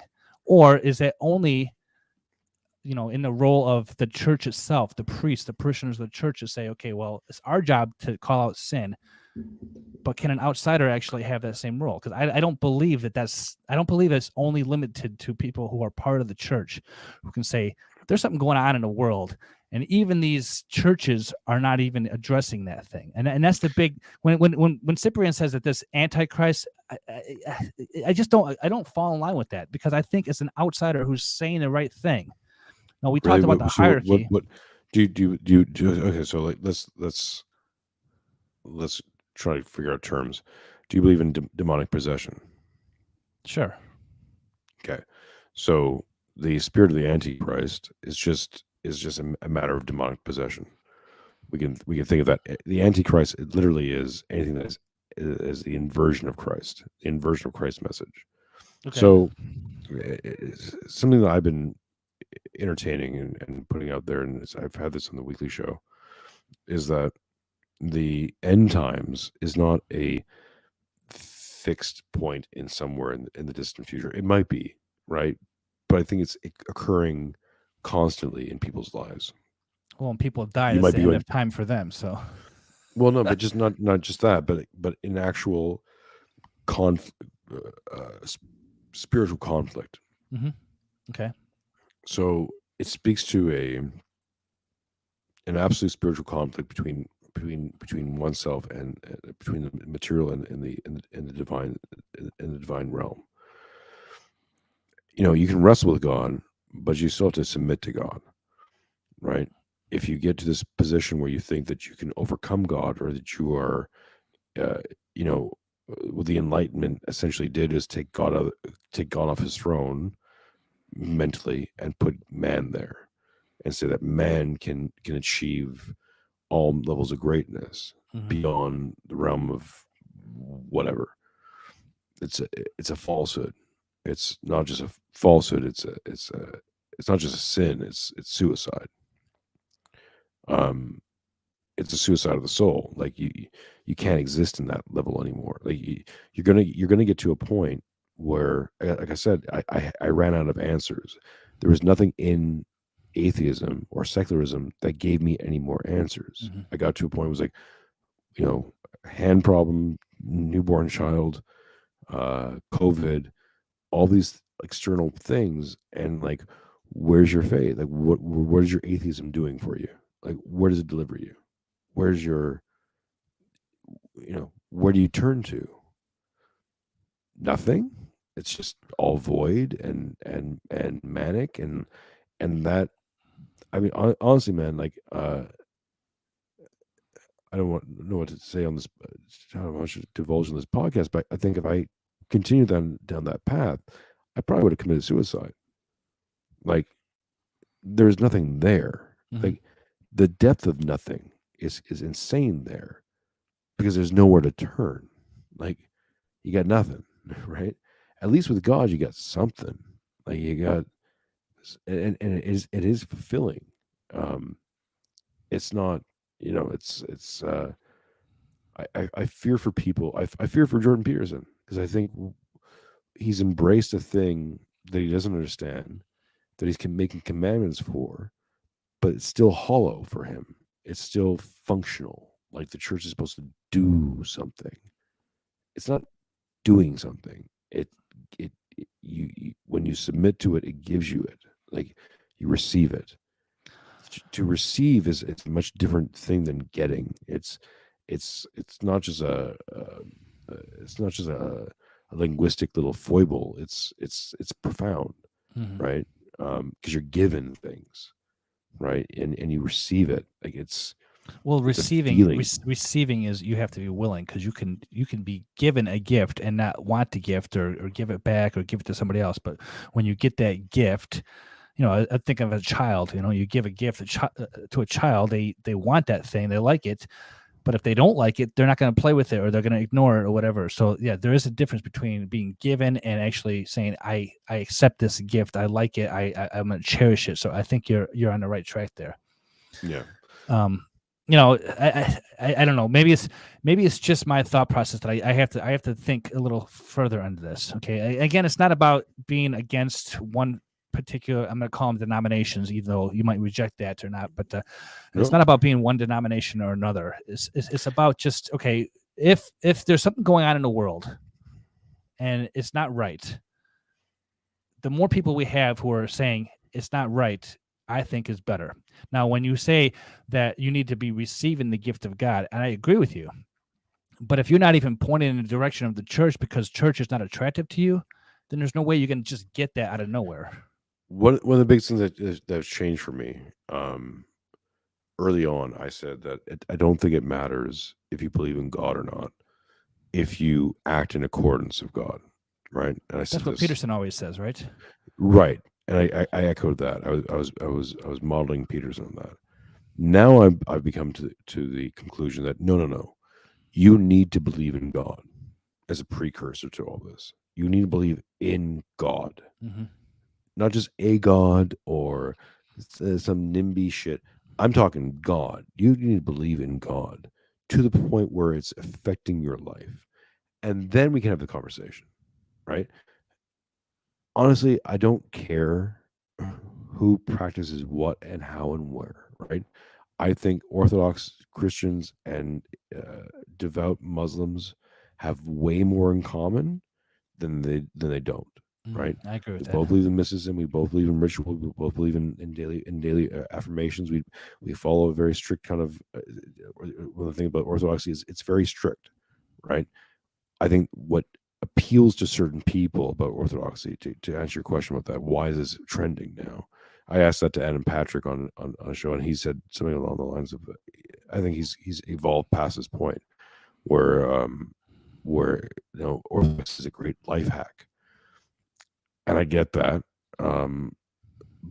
But I understood what he was going from, but I think it's deeper than that, because it's the uninterrupted continuation of there's a purity to it that I don't think you get necessarily in other faiths, because other faiths have to address that they're splinter, right? I'm talking about Mormonism. I'm talking about like all the different Protestant whatever, right? Like from Luther on up, where it's splintered and splintered and splintered and splintered and splintered, and it's like, okay, if you dissolve all that back into the original church, you get Orthodoxy, right? That's just a truism. And so I think a lot of people are attracted to the idea of an unaltered faith that can track its lineage back to Paul, that has been continued uninterrupted and essentially not really fucked with for 2,000 years, and is new to the West. I think a lot of it might be sort of that Eastern mysticism that's attracted to certain Western ideas, right? But you have strictness of faith and the sort of like um, ways of mentally extracting ideas, right? The big thing in Orthodox we talk about and but. Yes, it's like yes and but, right? So you talk about even in the Trinity, it's like, well, yes, all these things and but, because there's more to it. There's a depth to it, and we're into the depth, right? We're into like how far does this go? How far does it permeate to your soul? It's not just some words in a book and just some prayers you make. It's something that has to affect you on all your levels. That's Orthodoxy. That's Christianity. And I want to say Orthodoxy. Let's take the Orthodoxy out of it. That's Christianity. And the pure to the faith you are. See where that leads you, man. I'm not here to convert anyone. That's not my mission. My God told me to bear witness and testify, and that's what I do. Well, that's why I like having you on the show, because again, it's not about me converting anybody either. But I think that you mentioned a very important point: is that religion is not just something you do on Sundays. It's a part of your life. It should be guiding you in everything that you do. You should go to God with every question you have, and go to God with every gratitude that you have, and you should accept that as this is part of my soul. It's not just something I practice on a weekly basis or on a monthly basis, or I'm going to remember the holidays when they're on the calendar, that kind of stuff. But which is why I say that's not for everybody. Like the directive of the church shouldn't be recruiting everybody. It shouldn't be for everybody. Well, it's not going to. Okay, when you say it's not for everybody, I disagree a little bit. I think it should be for everybody, but not everyone's going to receive it. Well, because we're all God's children, okay? And so that may be a fundamental disagreement here, but I believe that we are all God's children, and He wants all of us to come back to Him. And so we should all be told about it, but not everyone's going to receive it. And that goes back to Scripture, again, the parable of the sowers, right? Some are going to receive, some are not. And if they're not going to receive it, then, I'm sorry, you're going to reap the consequences. But, I think that people should be aware that, because there's a dark cloud over all of our faces. In our faith, we believe that when we were born, we have basically a veil covered over our eyes. So we don't have that connection with Christ. Okay. But somehow we need to get back to Him. That's the big challenge of life that we have. We're born. We accepted a plan to come into this world. We're born. We got to get back to Christ. And so how does that happen? Well, God has given us preachers. He's given us scriptures. He's given us prophets. He's given us all these clues to get back to us. And so if we don't receive the clues, there's also a provision for that too, which I won't get into in Mormonism, right? There's ways to be saved after this world. But while we're here, we got to do everything in our power to receive the message. And if we reject the message, that's one thing. But I think that to say that not everybody should be invited, I think I disagree with that. I think everybody should be invited, and it's up to them to decide if they want it or not. Well, I mean, to be. So here's an interesting concept about sin, right? I've been talking about this online a little bit, but maybe we'll try to figure this out here. Is I think the idea about sin isn't so much about the sin itself; it's what it leads to. So, the constant thing about Orthodoxy, especially now, is that people, well, it's anti-gay, right? It's they think homosexuality is a sin. And what I would say in response to that is like, well, what the church actually believes is that sex for pleasure itself is a sin. It's not just homosexuality, right? Sex outside of marriage, sex without the idea of procreation, without the intent of procreation, is a sin. That's the sin. And why is it a sin? Okay, so well, what is promiscuous sex? Like, what is that thing, right? We can all do it. We can all engage in it. It's fun. It feels good. Why not do that, right? Who's it hurting? It's two consensual adults. Who's it hurting? And again, to even leave the homosexuality out of it, it's just two heterosexual couples or two heterosexual people engaging in consensual, one night stand kind of thing. Who does it harm? What does it harm? Well, what it harms is that it opens a pathway to other sins. Because you say that, well, that's okay. Well, then now you make other degradations and other things happen because you're saying, well, that's okay. Well, then maybe that lie is okay, and maybe this is okay, and you constantly make these other excuses for it. It's not the actual sin itself; it's where it leads you, right? So the idea of like it's a sin to lie. It's not about the lie itself. You might lie, you might do a white lie, you might lie to save someone's feelings or whatever. You might have very good intentions for the lie. The reason why you don't lie is it leads you into a path of lying, and then you live a life of lies. Like then, it's like these things, unless you're a parent, doesn't become a parent. Like when you're a parent and you try to explain things to a kid, like my daughter, I have this chair next to me. She likes to stand up on chairs. I tell her, you have to sit down in chairs. I sit down in chairs. Sit down in chairs. Sit down in chairs. Sit down. And I repeat it all the time, right? And one time she was standing on the chair and she slipped off and she fell. I was like, "See, told you. Sit down in chairs." It's because what's possible. It's not that she's going to fall off the chair all the time. In fact, she rarely does. She rarely does. She could probably stand on the chair and be fine 99% of the time. But I know that if she keeps doing that, it's going to lead to her to a false sense of security of where she can just stand on things and nothing's bad going to happen. And then when the bad thing happens, you're like, well, where did that come from? Who warned me with that? Oh, cursed God! Why didn't you warn me? It's like, dude, I've been warning since the beginning. Yeah. That's the whole point of sin. It's not about homosexuality. It's not about that per se. It's about the root cause, right? Giving into passions leads to other problems. And you can track that throughout your life. You can track that. Look out your window, right? Do you honestly think that a life without unrestrained passions has led us to a better place? That the pursuit of happiness, without the acceptance of suffering, has led us to a better place in this world, in the West? I can't say it has. It's why I think the East is going to inherit this world right now. The next incumbent will be Russia and China, because those two people understand suffering, and they understand it on a social level that the West cannot understand. Just cannot. It's like it's literally a different language, and we pray for ourselves. Well, Jason, I'm going to wrap it up right there. I think that you and I agree on more than we realize. That this has been a really good conversation. I'd love to extend it to Absolutely, Mike. to other people. I mean, we can thank God for everything, right? Only through Him are we saved. But I tend not to talk too much about religion on my podcast, just because I haven't figured out where my audience is. If they like this kind of talk, then I'll continue doing it. But it has been a big part of my life. I'm happy that it's a big part of your life. I mean, it's not just a big part; it is life, right? Religion is life. It's what we do. And, I don't want to talk past each other anymore. So maybe next time we'll have a conversation. I want to get a couple different denominations kind of discussing stuff, because I thrive in this kind of talk, We'll invite a Catholic and a Protestant to join us next time. I'm always game on talking about anything.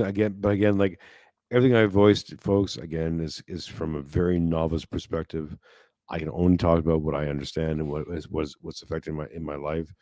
I'm not weighing in on any heavy theological debates, because like I'm not equipped for that. I'm just not. But yeah, no, man.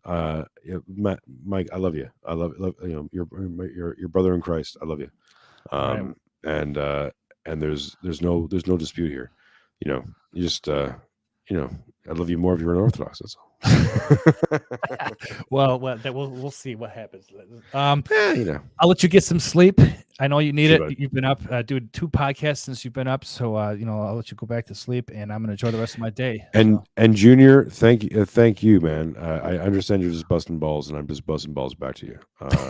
So it's all good, man. All right. Well, hey, thanks, Jason, and we'll do it again sometime. Okay. Before we cut out, just ladies and gentlemen, go subscribe. We're almost. I think we're at 95 subscribers. So get us to 100. We get a little bit of I get a custom URL on YouTube, and I can upload to Odyssey easier. So that's the thing. If you could do that for me, that'd be great. And then check out our content. We YouTube, 2-Bit Podcast on YouTube and other mediums, but mostly on YouTube. All right. Well, I always forget to do this. I might as well just throw it in there, Jason, because this is kind of my brand. I just got to ask you, are you Invictus? Oh, I'm Invictus, but not to Christ. I'm conquerable by Christ, but that's about all. That's a good answer. So, all right. Thanks, man. I'll talk to you later. Sure, buddy.